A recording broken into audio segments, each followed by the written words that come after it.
pas le brevier longa le bassin du savoir une fois de plus. Naël Bosonabino pour repérer Sabino vraiment information. Le lot a on a plateau dans Alinga mon côté na mbele mino mon mboka abeshole pour na koluka penza ko sala entretien concernant politique ya mboka na biso. Mbote mon mboka.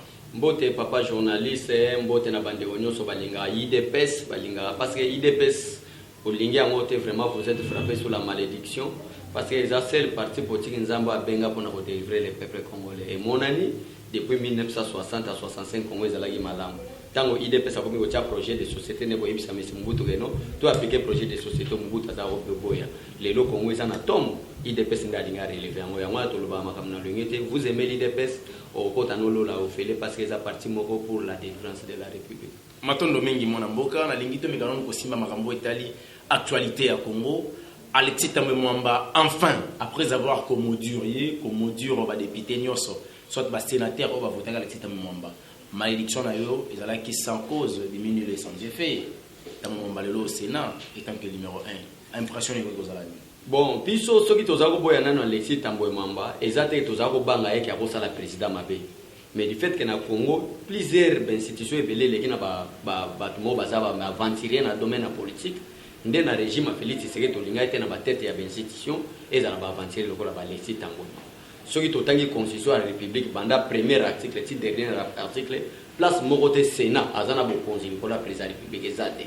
mais ce qui tozako boya Alexis Tambwe Mwamba na trois causes première cause aza indiscipliné tango azo sala intérim ya ministre de la justice président de la République alobaki na 100 jours na ye dans les 10 jours et sengeli ba prisonnier politique basala nini babim ye lokola azaki ministre ya justice président de la République moya s'ingérer na makambo ezate séparation du pouvoir et sengela zo signature signé poete bande ko Frank Diongo babima ba Moïse Katumbi bazonga na mboka ya zwanzela aluga voyage amba momako et retarder décision chef de l'état deuxièmement ndeko Alexis Tambwe Mwamba on a komi ko benga ndeko lelo ndeko Alexis Tambwe Mwamba aza frappé na embargo ya américain aza frappé na embargo ya Union européenne et ça peuple congolais te muta ko souffrir bato ali boso ko souffrir za bango ba sénateur parce que signature ya Alexis Tambwe Mwamba na ba feuille de route ya ba sénateur tout ba membre administratif ya Sénat et vous allez inaccessible aux États-Unis soit na Union européenne. Troisièmement, azalaki arrêté malgré libéré momentanément par la justice belge na crime contre l'humanité. Voilà trois causes biso tozako lingateke na régime Félix Tshisekedi mutuloko Alexis Tambwe Mwamba adima moko ya ba président ya moko ba chambre ya parlement. Deuxièmement, peuple congolais na constitution na biso ya mboka place moko te bozali États-Unis bozali na France bozali na Europe mobimba na Afrique bolala pongi kitoko ezana place moko te Sénat bakosangana pona ko destituer président de la République atako basangani na deux chambres ezana place moko te bakosangana po eta ko destituer président de la République parce que ko banga na bino ezana bozala rassurer nyare au cas où le président de la République se retrouve incompétent d'une manière sérieuse nani azwaka gestion ya mboka mutu azwaka gestion ya mboka eza président Sénat bon ceux qui le doivent déclarer président incapable mais constitution est déclarée comme est-ce que mutu azala incapable yo kasi ba déclarer la démission volontaire par exemple être maladie prouvée par des médecins que non le président de la République a ça sous ma force à la terre la mort et ça bien déterminé et ça te Alexis Tambwe Mwamba là lika la muga yo lo bageno président est malade non c'est donc ce que c'est la bongo Félix Tshisekedi pendant aux soins médicaux avant qu'on à la présidence de la République donc nous se a traité pendant 15 ans que à vous allez malade nous se a déjà prévision de gestion mon amour kabé sur le miracle ni Sami Badi Banga s'est retrouvé premier vice-président du Sénat na moment où tu es qui parti naïe on se pose des questions à même pas la député provinciaux ni provincial ni sénateur donc yemo onda za yemoko mais tu comprends que Majimo Salimi Moutou a voté qui Evariste a voté qui Alexis Tambwe Mwamba a voté Bochab et ensuite a voté Sami Badiba na miracle les alaki boy peuple congolais comprenait que Bochab Alexis Tambwe Mwamba la tête Bochab Elandi association de malfaiteurs en tout cas excusez avec les mots association de malfaiteurs pour peuple a yebeli ba monde bon maintenant ba yeko comprendre que comment est-ce que tu peux distraire peuple pour congolais ba linga ko distraire trop ce ba moni Sami Badiba ngo yebi ke bato na baza bato makasi na politique moko ya démagogie baza makasi donc balendi sa ndenge ni toko sala kaka toluka moyo to distraire peuple congolais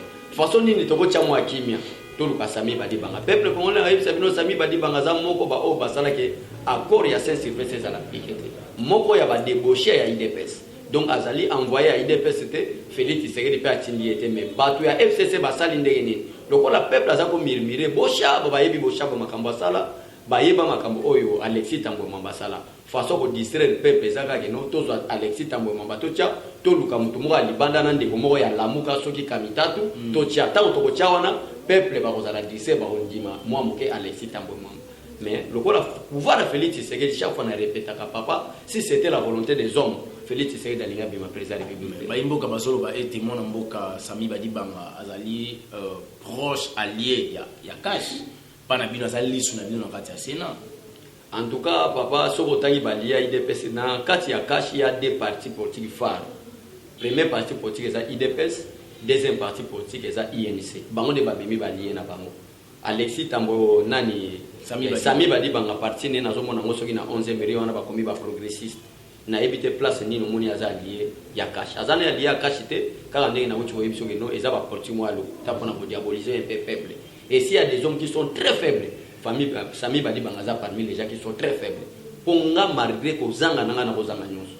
En tout cas, on va trahir Mboga Ndenge Sami Badibanga Salati. Wana vraiment je ça sera une malédiction pour toute une génération de ma famille. Donc et loko Sami Badibanga Sali a tel c'est l'homme le plus faible parce que ngai loko na osala. Badibanga abandi faiblesse nae na bati balawutaka. Et biso jeunesse tozo ya tozo regretter politique ya Congo osuka ndenge nini na batukola ba Sami Badibanga. Peuple congolais na wayebi sabino ke politique na Congo ezalaki lokola carrière ya Giama. Na kota politique na tonga ndaku et non pour l'intérêt du peuple congolais. Mais biso nouvelle génération na belonga journaliste malgré les journalistes un grand politicien génération zo mona sika biso tozo bima to boyi politique ya démagogie o kosomba nga pona $1000 te. Na ko peso exemple moko place nga na zo fanda bande ko nga parce que je suis du bandundu na lubango chaque fois mais IDPS c'est la makila. Mutu moko akoya ko intimidenga na IDPS te. Ne ba yetsa bino libanda eza ya baluba eza parti national choisi par Dieu lui-même. Et sur autant même création à IDPS, c'est Tshisekedi à Bima qui a créé. Il y avait 13 parlementaires au Babima, malgré Bangonyo Subakenda, Mutatika la IDPS. Pour nous, Sabino Geno, na IDPS n'est pas petit boye, tous autres des lignes tout droit pour nous délivrer ces pays. Mon amboka kotala lolenge makambo etamboli na kati ya Sénat. Heureusement que au titre aux utins pour recadrer makambo ba imboka baza comprendre ba susu epai na bino na IDPS parce que la déclaration pour le ba été Sami Badibanga zali lisu na bango. Tout le temps pour ça analyse, il y a un dicton français et lobby, mieux vaut pendre pour la loyauté que récompenser pour la trahison. Tout le temps on met tout na main. Ceux qui Félix Akatayi cause à la premier ministre l'accord il y a 5 ans soit il y a Kanchach les deux accords il y a kita ils allaient pour Sami Badibanga nimeko qui ne travailler la place à Fachi. Et aujourd'hui ils allaient merci Kabila Foutier topezali lolenge IDPS a comment recevoir la bâtonnière so ote moto mabe a 5 bolimi to sukoli mais tu as eu quand même le temps pour recadrer ba imbo kaboji quand même éclairage pour comprendre que présence Sami Badibanga ils ont un impact mo côté na cash et ça kolobela pe IDPS et l'autre côté azapeli lisu ya fachité donc et ça ba jeu politique oyo mingi Kabila topé famille FCC basali pour na ko distraire topé ko apaiser peuple congolais la présence ya Alexis Tambwe wana maloba mona mboka abesholi Abessolé, tout le monde a besoin de mon Le président de la République a aussi la réunion au niveau du cabinet. On a vite compris que le cabinet chef de l'État, ils ont le droit de me faire. Le président Soga a qui va filmer. Tant. Le président Tomboli m'a vert, Barani Gota vert, pan. Les habits sautés, tout ça, tout va dans le cabinet, de voir ça. Les amis. Vous avez gérer pouvoir vous avez gestion pour marambo tout le monde a un mot pas Kabila quand même à sa partenaire pour qu'il a conseil et ça ni nos justice social dans le cabinet président de la République bon des journalistes au monde cabinet président de la République na ligne pour condamner na batebelete c'est la façon dont on en tant que citoyen congolais na zana moi koloba na makambo ezo leka na mboka voilà pour moi pour condamner c'est le directeur du cabinet. Ce n'est pas le conseiller qui engage le cabinet du président de la République, mais c'est son directeur du cabinet. Ceux qui ont une cité de l'Union africaine, au moment où il y a un bureau de conseiller. Et le conseiller d'ailleurs, c'est lui qui a le bureau qui engage la présidence de la République cabinet, c'est le directeur du cabinet. et ba erreur zo mona ne belé et zo utande na nzela. Moi même si le loba tienga par exemple conseiller président, qui est mon chef direct par rapport à cabinet président, c'est son directeur. Et ça ils ont ko attaquer directeur cabinet ça ko yebise ka keno ko luka moya ko bongisa musala zo mona le peuple congolais balinga la majorité ba to libanda mboka balinga ba vérité te ba te belé le loba sepela na présence il y a directeur il y a caméra était pembe na Félix Tshisekedi. Ça je vous dis la vérité, la majorité ba congolais même ngamoka ba combattant il est fait au sepela kate. Ça je te dis pourquoi, parce que tout le monde par politique parcours politique nae tamazala qui va comme na cash tout le monde il est pris risé, il est pris malin. Ça je te dis la vérité. Alors tant que tout le monde berero wana donc ils ont kokisama na maloba peuple congolais que kuna akendaki kosala musalate akenda peut-être comme ma échec na présidence pour lobita makotia libaya na 2023 baloba que Félix Tshisekedi azalaki incompétent. Ça je vous dis la vérité, parce que c'est lui qui engage les cabinets du président de la République. Ce n'est ni ses conseillers principaux ni ses conseillers spéciaux, mais c'est le directeur du cabinet qui est le numéro 1. Ou à orienter ma communion, on se dit là, oh ma communion, basoli à 10%. On doit orienter à mon malam pour comme à table président na bosolo, c'est son directeur du cabinet. Ça je vous dis. La vidéo Chimanga, Mambongo Zobunga, Mamba investisseur, parce que 10%, on ne comprend pas au juste. Président n'a évité, a même mis église dans la politique. Topé, Zara qui a yébini makambangote, parce que jusqu'à présent, vous comprenez, sanctuaire ça n'a pas naïe. Bato mabe zaka bato ya zolimbisa, bato zo sa mabe pour na freiner gena eza bato ya zo ko approcher. On ne sait pas tout ça wapi lelo. Pas cholé. Bon papa a même église était me Félix aligné à même syrien na katia politique. Aligné ta somo la majorité du peuple congolais ou soit les politiciens congolais ba mesani na indiscipline. Félix Tshisekedi azamu mutu autant bino ba journaliste bokendaki na Béatrice a salaki programme na vaincre la pauvreté. Na vaincre la pauvreté, on a le au centre, il y a développement. Pour reconstruire encore notre pays, c'est l'homme congolais. Azana pour ça, la confiance dans l'homme congolais. Pour être ébi malam que l'homme congolais, azaye moko na base, il y a destruction en Bokanaï. Il y a moi mon papa journaliste, je crois le 3 ou 4e jour de l'équipe, depuis à salaki réunion on a ba conseil na a petit likolo à table. On a le no trop c'est trop. Na tikeli bino temps pour que boye ba musala malambo sala bozomona comme si bolingo na memeli bino poto totonga kongo na biso et comme comme ça bino comme ces faiblesse nanga. Alors très c'est trop je voulais voir le travail et mi koleko ya tant gouvernement zo bima peuple congolais bo pesa nga raison et belé bazana bango de gouverner. Ça je vous assure banda directeur cabinet ba musuba okende ba oza ba poste ministériel en tout ba musuba olwa ça nazo ebisa olelo nimelanga tika directeur cabinet olwa tisoka longwana na ebiso déséquilibre total déséquilibre était même nga na boza la directeur cabinet président nazo le belo mangamba sole mais naza na compétence que dit la constitution. Dès que vous êtes déjà gradé vous êtes capable de faire tout. Je suis gardien de l'ISC. On n'a pas. On a assumer le cabinet président de la République et poser problème nani. Les problèmes n'a pas. Politique n'a pas politique. N'a pas politique à Tshisekedi wa Mulumba officiellement depuis 2003. Et expérience na politique même na matière à Bozambe n'a église c'est 3 ans. Mais moi j'ai 17 ans na kata IDPS. Donc na yebi politique bien même ko loba ba politique c'est so na yoki politique ça zo loba boy. Na yebi so que c'était une aventure. Quand na langage quand ndenge na yoka Tshisekedi. Et la majorité de nous avons tout autour de présent. Moi, je pense que les gens sont radical. Nous avons même le langage de l'obligation, mais c'est une aventure. Je vous dis la vérité. Donc, il y a des politiques. On a posé un gestionnaire à iniquité. Na Congo Minito. Tu as posé un gestionnaire à ICT. Mais tu as posé un gestionnaire à maman Oyo. À Kangarambo, on est dans son Yaliputa. Mbongo wana ezaka kapona kotangisa bana na classe. Ba maman modèle wana tozulu ka bango de baza ba directeur ya cabinet président. Tu as trop de licences. Talande ko Kabila wuti koleka échec il y a 18 ans alobaki ni nazuluka 15 personnes tout autour de moi mais tout autour de Joseph il était des professeurs de Némi de Luzolo Bambi de Bati Lukwebo Alexis Tambwe Mamba Bocha et des professeurs mais Kabila a échoué azuluka 15 personnes alors na gestion Félix Tshisekedi tozana constater tout autour de Félix que des professeurs pose ba même peuple na rien. Mais tous les postes de la maman qui est dans la bilanga na kinkole akangi mbongo na songa loputa abombi yango atanza le kosala l'essentiel pour la maman wana na tangisa na bana classe na bana na ngai donc ba maman bongo te ba papa bongo wana bango ndeto wana posa na bango pour reconstruire ce pays. Mon amboka chole matondo mingi to me kanon ko lo makambo tali gouvernement asa un peu de réfléchir to me kanon ko panza likambo oyo boli makambo no so gouvernement c'est sili ndenge tozawa c'est le lokutu donc tiba 14h tata ekolo Congo ko telema penza liboso ya ba cameraman pour na kopesa penza moi point de presse pour fixer opinion congolaise pourquoi pas à fixer peu opinion de sur Bazali Banda. Mais les Kamamotu et Zaliete, Kabila Fandela Kibino Mingi le ministère italien, surtout ministère intérieur. Facha Boyaki, Kabila Sengi justice, Facha Ndimi Kopé sa justice, mais à l'obi Yemoko a connommé Moutunakata FCC. Surtout le Bible, le Bible. To yebi moi makambango na mwande to kenda pe ba classe to tanga ba science politique. Parmi le régime politique, il y a la théocratie, il y a l'anarchie, il y a la démocratie, il y a la dictature. Mais c'est comme si la théocratie joue encore un grand rôle dans la gestion. Il y a le président Fachi dans le gouvernement. À tout cas, moi, mon thème, on a place à Mingi Moutou. Moi, pour Maouiza Mingi, mon thème est belé. La théocratie, on ne sait pas. N'importe qui a mené dans Kabila, et dans le ministère. Donc, il y a souveraineté.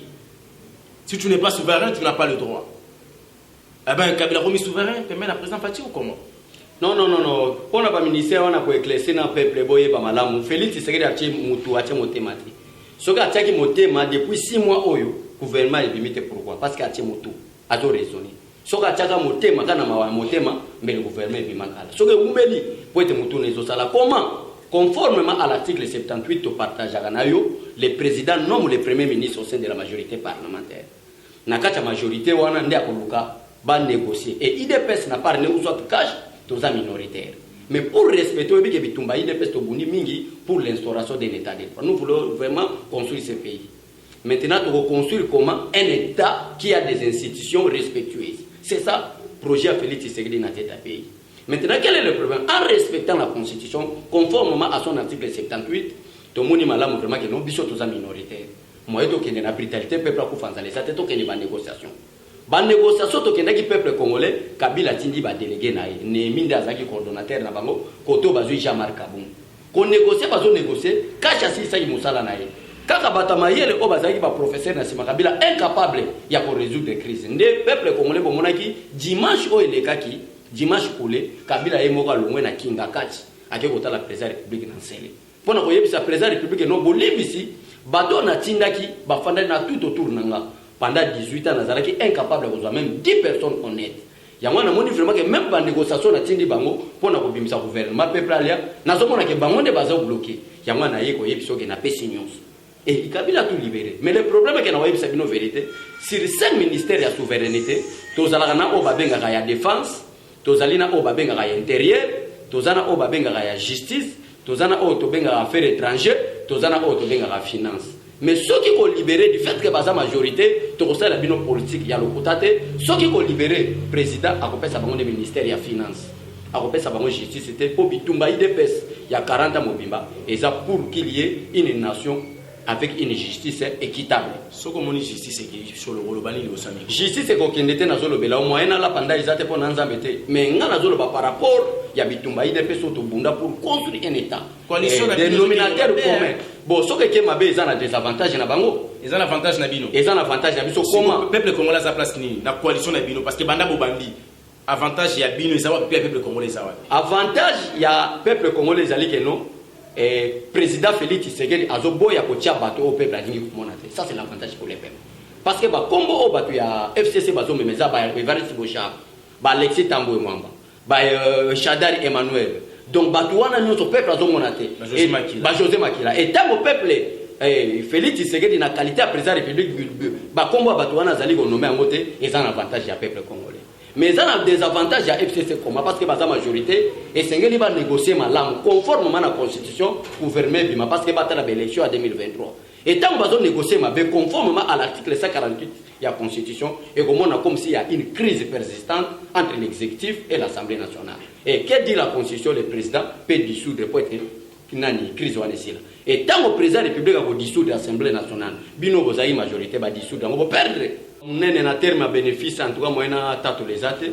L'essentiel pour nous, parce que nous avons une institution, nous sommes comme si nous allions dans la coalition. Il faut que le peuple comme si. Mais nous avons une intention de nos peuple congolais. Nous avons Ilunga. Ceux qui Ilunga, ministre, premier ministre nommé par le président de la République, mais aussi, dans le FCC. Nous avons Madame Janine Mabunda, dans l'Assemblée nationale. Nous avons Alexis Tambo Mabana. Nous avons crainte des Congolais. Bazo kanisa ke Kabila un jour ça la coup d'état zone na pouvoir peuple congolais rassurez-vous ça je vous dis la vérité et je mets ma tête à couper Kabila tindenge à ça la deuxième mandat na yi asala organisation Félix Tshisekedi comme président de la République amata kita akoti kozala ta chef de l'avenir pour constitution epekisi donc akoti kozala ta chef du quartier tia kokoma koko pona ye et loko oyo a bénéficié en tant que le président de la République et loko oyo a bénéficié na vie na ye ezali kaka o babenga kaka sénateur à vie. Et sénateur à vie wana peuple congolais n'est pas une fonction active. Et ça dit dans titre moko honorifique ndenga zalaki président de la République. C'est fini. Oh akozonga un jour par quel miracle, par quel mécanisme ndenga zame sili pona ye ata venir pamba ko diriger. Car nda kangami na kinga kachi kuna sili pona ye. Nyonso bozoka na ba réseaux sociaux akozonga te et ça le quota Félix akosala 5 ans renouvelable une seule fois conformément à la constitution pour organiser encore les élections après 10 ans. Mwana mboka shole to koma na minembwe. C'est qui tuerait Zamakasi, Baimboka Bazokufa, on ne sait pas. Changement au bout de besoin incarner, besoin prôner. Jusqu'à présent, changement est à côté kuna. Mais tout le monde botindi mon amboka Vital Kamerhe, atinda qui pena mon amboka Azarès Roubero. On se pose la question. N'a pas na kocha kimia na minembwe. Il faut qu'à coalition. Koto bimisi Roubero, koto bimisi Kamerhe. Roubero en qualité de qui pour qu'on m'envoie à Genoukia Batondeko Kimia Motewana. Jusqu'à présent, Roubero Azali, Moko Yaba ministère, ce qui a affaire au Koutimi. Ozolanda papa. Bisoto sala makamna loyengete. To respecta kamoto. Malgré bentanso ba Congolais ba yebi nationalité. Ya Roubero wa moya ko lobango ezate. Malgré bentanso pona foti na katia ba pansa ba Congolais. Malgré bentanso ba yebi wana c'est vrai, mais to utiliser nanu na poste ya ministère ya affaire Koutimi. Ozolanda papa parce que ba guerre wana eza ba guerre ya betini ozomona yelo kola za mutu moko séparer coutume oyo na coutume oyo ba Congolais ndenge ni tokosala batiaki poste wana ake na qualité wana et caméra accueilli na qualité ya directeur ya cabinet président de la République ake ko représenter chef de l'État. Mais quel est le problème? Boye bibe malamu ke ADF nalu o babenga ADF nalu la majorité c'est des Ougandais, des Rwandais. Et même les Lobananzambe peuple congolais le biki adversaire azoya liboso na yo. So monique aux après pour na na été lukana na négociation. Ça c'est même la parole de Dieu. Donc ce qui n'a monique muto ennemi azoya liboso nanga nazana nous prenne na manduki te nazana nous prenne na bacharite et loka liboso na kokende na loyengete lokola mutaza sous les effets na ko lukana négociation. En négociant derrière moi aussi je suis en train de préparer comment est-ce que na ko bundisa e ko ete alonga na mboka nanga. C'est ce que le président de la République est en train de faire. À mon avis vraiment que guerre la majorité il y a guerre au Salami na est ya pays peuple congolais. Et ça, mingi, bateau, bazab étranger. ADF Nalu, même Mokili Mobimba, conseil à sécurité, ADF Nalu, bazaba congolais, bazab bateau, bateau bondisango. Et le coup, la Félix Tshisekedi pour se préparer pour ma cambouana nous se salima. Premièrement, il faut qu'on vise dans nos diplomatie, dans la négociation. Il y a une négociation, on n'a pas été de malam. Il faut envoyer Kaka Roubero. Peuple congolais, comprenez ce que je voulais dire. Il faut toujours envoyer Roubero. Il faut toujours envoyer Vital Kamerhe. Ça, c'est en termes de négociation. Donc, à la prochaine, ce qu'on a posé question, tu voyais, Dieu vous bénisse. Voilà, tu as déjà pour Simba Nasuka, parce que là, c'était à Bécholé, à terme de négociation. Il faut vraiment qu'à Roubero. Et puis, il faut vraiment qu'à mon Vital Kamerhe, qui est le directeur du cabinet du président de la République, les patrons et partisans Wabengi INC. Le docteur Vital Kamerhe. Voilà mon amboka, tokomo kita, mon moké. Makambo oyo, tozali ko évoluer, tozo comprendre ces gouvernements, c'est pour quand? En tout cas, c'est la négociation, Kabila mona vraiment qui a commis na souka, a EBC président de la République, non, j'essaie de tout. Mais c'est à vous maintenant, au pouvoir discrétionnaire du chef de l'État, de choisir même un poste ministériel de régalien, de donner aux membres de FCC. Et comme Kabila a déjà tout libéré, c'est l'heure des négociations, nous attendons maintenant les pouvoirs discrétionnaires du chef de l'État, quand est-ce que vous pouvez me. Mais c'est même Oyo, c'est l'heure de négociation et c'est l'heure de déclaration. Il y a François Mambanato Congo, en tout cas, tout le monde comme si c'est négocié la gouvernement pour que le peuple congolais se réjouisse. Et le peuple congolais, depuis Félix Tshisekedi a commis la tête du pays, malgré papa n'a journaliste et long à poser, mais je croyais bien qu'il y a posé un mot, na bilan de 100% tout ça déjà, na actif il y a récite. Donc na zoebi sabino makambo kende malamu, croyez-moi, mbongo na banque za ko mata, musali zo salema babalabala ko bonga et mois septembre oyo, sozo mona ke na poto zo ko kotani sa mona te. Il est temps à bengi expert ya enseignement international et national ndeni to koki ko sala pote éducation classe vraiment école primaire maternelle les aloferi bapesi bapoint nyonso donc tinda mona na kelasi kozala efele et mbulo nano esili nano te tozaka na mbulo 2019 ti de comme décembre peuple congolais bokobenga papa journaliste elonga bokotuna ngaka esholo ezaka kokumisa Félix Tshisekedi tosuki wapi parce que na Félix Tshisekedi toboyi makambo tobabenga ngo culte de personnalité wana toboya ngo ye moko aboya ngo papa yo za journaliste oza mona Kinshasa bande poka mobutu toza bana mike tozomona mobutu azokuta lola avant information ebanda lokola mutu moko ake koswa na nzambe kabila ba discours batu nyonso fuko elongi ne monana depuis Félix a comme na popa qui ta personnalité si là c'est ça même l'adoration on nzamba linga bo mamboka donc aboyi ne ba komisa ye alinga travailler pour l'intérêt peuple congolais donc ça est signe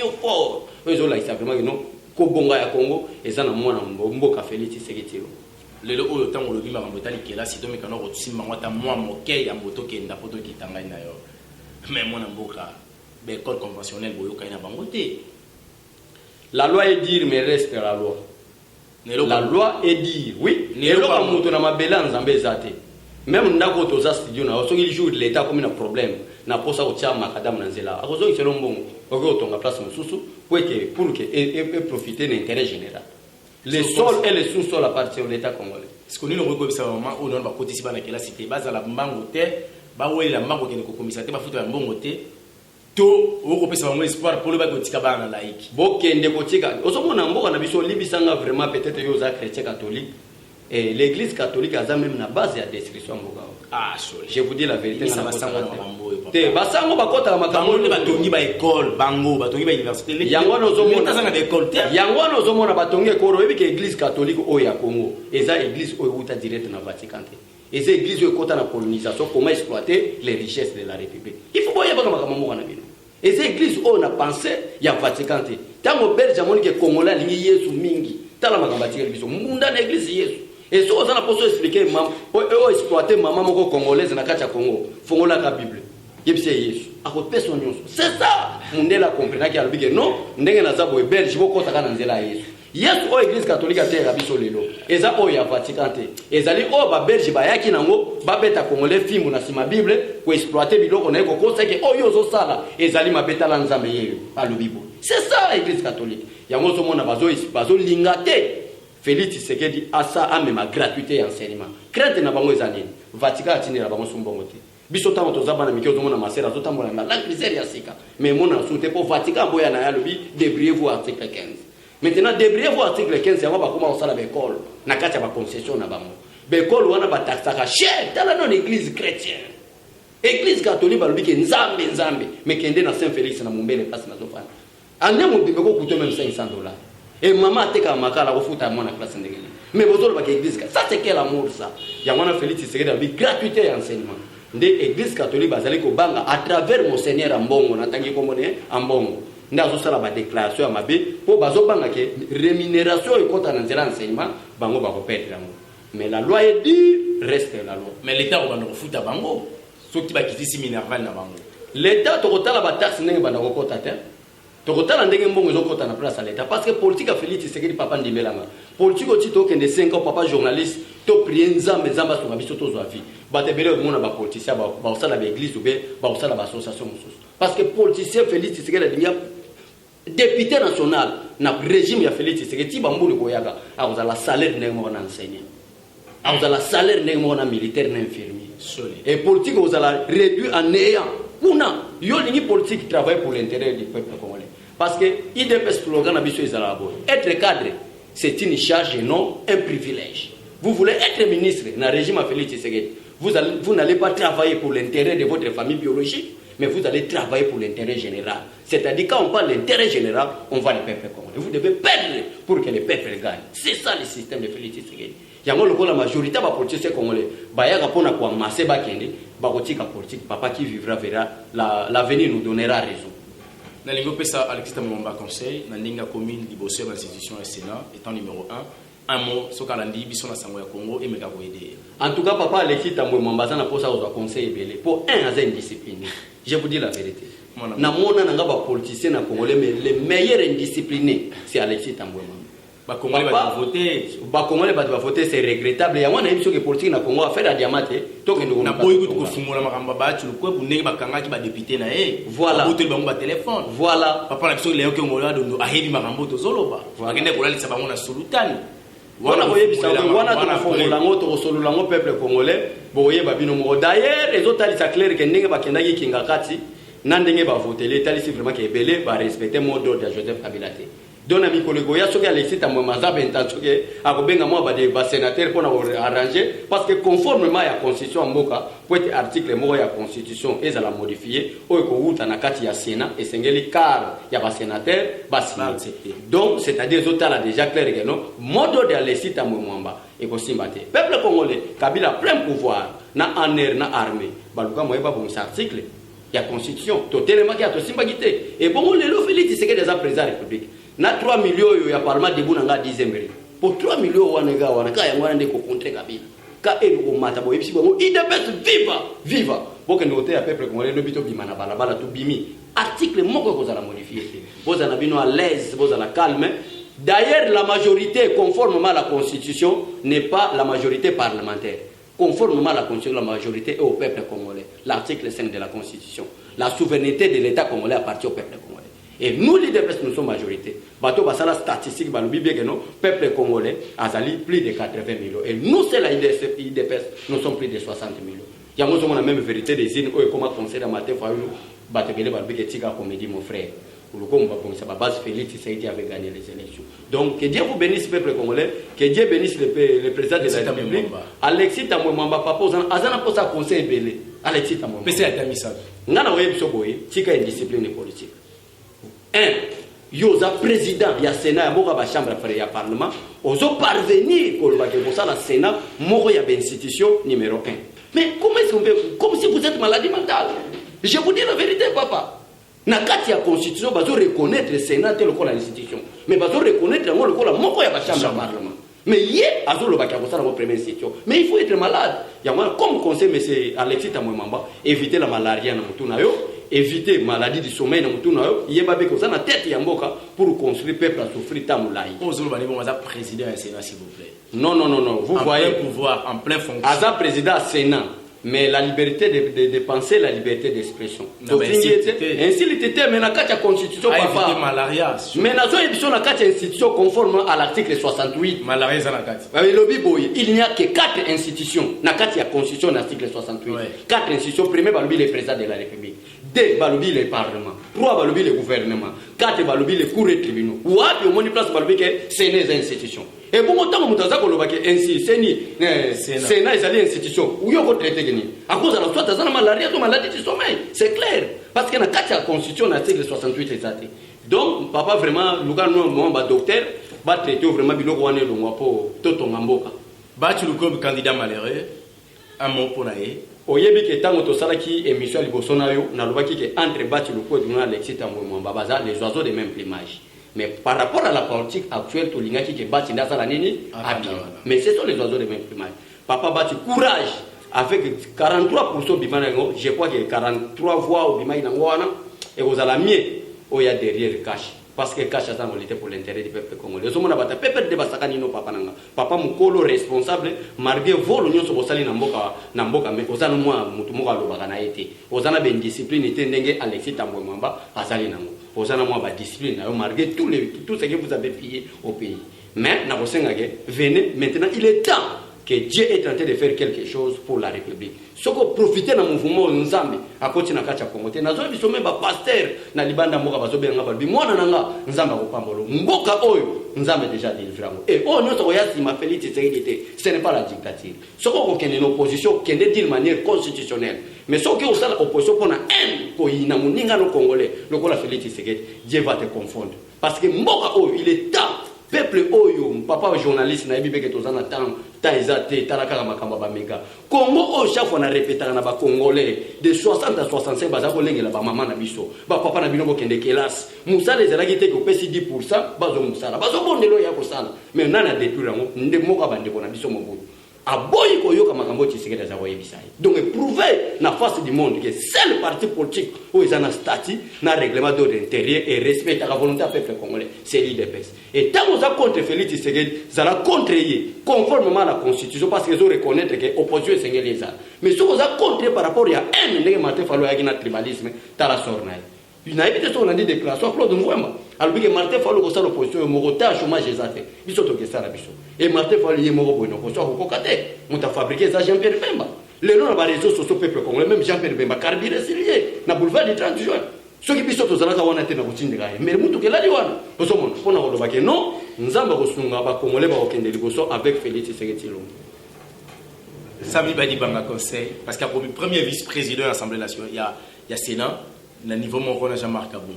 Sami Badi Banga papa nanga je crois c'était les années 2011 à Utaka Poto azaki combattant à IDPS na diaspora. Tango ya wa moni biso po biso musana biso na IDPS qui parlementaire de papa. Okuta biso na tongwana tozo sala débat politique. Sami Badi Banga yo mona biso croyait que non sérieux kala nous omone na douceur wana nilu. O de mama na fantiri. Un escroc à diaspora. Aïe to soutenir IDPS to na to lebelo makamba premier vice-président mais azalaki membre IDPS tuna ya kimapona ni pona débauchage et bon muto aza débauché a comme premier vice-président ya Sénat pour lobele ni débauché d'un parti politique bato basala ki Tshisekedi akufa eza basami Badi Banga comme conseil papa Berero salaki dans le passé yeba be malam awo comme premier vice-président ya Sénat ainsi nani moko ya chambre haute bino moko be chambre haute na kati ya Bible pe chambre haute ezalaki place molimo na nzambe yaki ko kitela ba disciple yo pe lokole za chambre haute c'est que molimo na nzambe sengele kita ba bêtise nyonso bosali dans le passé boye ba na régime Félix Tshisekedi to ko ndima jamais ata article moko ya constitution ezala bafoué na soit disant premier vice-président Sénat donc pour respecter constitution de la République des premiers articles jusqu'à son dernier article que Dieu vous bénisse. Voilà, Tokomina Souka a décholé votre numéro de téléphone, peut-être le Bandegonion, sur le Colandayo. Quelques salutations, le Bandegonion, sur la Bingaka, Karabasoutinara, de façon que au sein de ce moussa normal. Maman Angèle Mpumbu, pour n'avoir biso genga un jour n'a comme président de la République. Ah, sur le tikato fan. Na solo belo makamba solo. Maman Angèle Mpumbu, maman vraiment merci. Maman ya ba. Maman abatu na be mission de yangote. Peuple congolais bino bolandi biso ne mission yo to fingite. Bobengi nga trop bolbi ko za radical to fingite mais problème na Congo minito yo ezali esengeli ko recadrer batu. Mutakei mupanzi oyebise nde côté selon mebe ko zonga na nzela. Toza ko zonga saka nde batu na nzela ko ete Congo na biso etongama. Ba français baloba on est mieux chez soi. Kaka Congo toza nango. Donc Congo yo soki to perdre le Congo yo to ko kende France te to ko kende Rwanda. Bo sepeli go benga biso. Lokola maman Angèle Mpumbu andimi ko soutenir betide nanga na sala deuxième cycle. Maman Angèle Mpumbu na Virginie vraiment maman merci. Maman Vicky Mbouibeya, Chantal Roger Rio, Bozali Ebele. Donc Nzambe Pambola bino vraiment Ebele. Numéro est plus 243 82 0320 142. Plus 243 82 0320 142. Papa, oyebi que jour moko toke na présidence de la République. Tant ba désordre des alaka. Président Tindi Mutoya ko zwa biso po to calmer ba combattant. To komi kuna tozo se chichoter que président République ko bimisa mbongo apesa biso muto muzalo ko yo sozo $500 pour ça l'année. To koma kuna président République ko l'argent du peuple ba pembe sa ngote o yaki makolo zonga ga makolo. Donc on a que Félix Azana kanda ko tonga mboko to longwa parler de cité de l'Union africaine. Si na mombele place na zaka makolo. Donc aboy ko bimisa mbongo à l'état pour na bato IDPS. Donc mbongo ya l'état za pour na peuple congolais. Pour na koloba nini pour na loba ke binonde boko ko songa biso poto lekana ba plateau. Yango to pesi numéro ya bino nzamba pambola te. Matono mingi mona mboka Tokomina Souka wani zaki elle revient longa les enfants du savoir. Pembeni ya mona mboka biso le pona ko sala penda entretien politique auto la kisibino. Voilà Tokomina Souka ceux qui vont se plaindre une émission bo pesi mingi nzambe merci. Moto azwi biso na mwa Souka awa na mokila asimba ete tomeki ko le marambotali Alexis Mwamba to simbe Evariste Boshab pourquoi pas mona mboka ba tout le copo to toucha ki marambotali qui plus enseignement pona ko pour le beneso sous marambotali minembo mboka na biso ezali ngamba koto kuna ya est pona ko le mona mboka Azares Robero pourquoi pas na Vital Kamerhe qui est le patron ya parti politique INC. Voilà to Tokomina Souka, je dis encore un grand merci à ma mère qu'on appelle maman Vicky Beya, maman n'a pas merci mingi parce que yonde mtoko sala que moi conseil tozonga nanzela ici ko sana Londres tant moment ngana besole tozonga kana makamna biso to yebika biso misato ko la pambola wazo c'est mingi maman ma passa bande ko ngama passa na pesi binombote na pesi mingi PDG Nico business na niveau ya Lubumbashi mbote belé moto sala ke kitam na ngambo ya Lubumbashi penza ezala pourquoi pas na pesa mbote mingi na Wilfred O'Brien qui était derrière la caméra. On a vu la caméra, on mène la Igwe de Bebe, la Bebe de Igwe. Mon appel brevier long à les bassins du savoir. En tout cas, il y a bien un Ngeli. Ce qui m'a mis l'image, c'est parce qu'elle était derrière la caméra. Coup de chapeau, ma fille continue à travailler. C'est comme ça le travail, ça s'est fait. Balobi Moussa est tapé maman. Donc tout ça la cande de Tolobaki, Bandegno Solandaki, c'est ça quand même. salopette éléphant to pesa na mbolo côté poto nyokola batailleur ba souffrir ngana mlote monani à la prochaine mon amour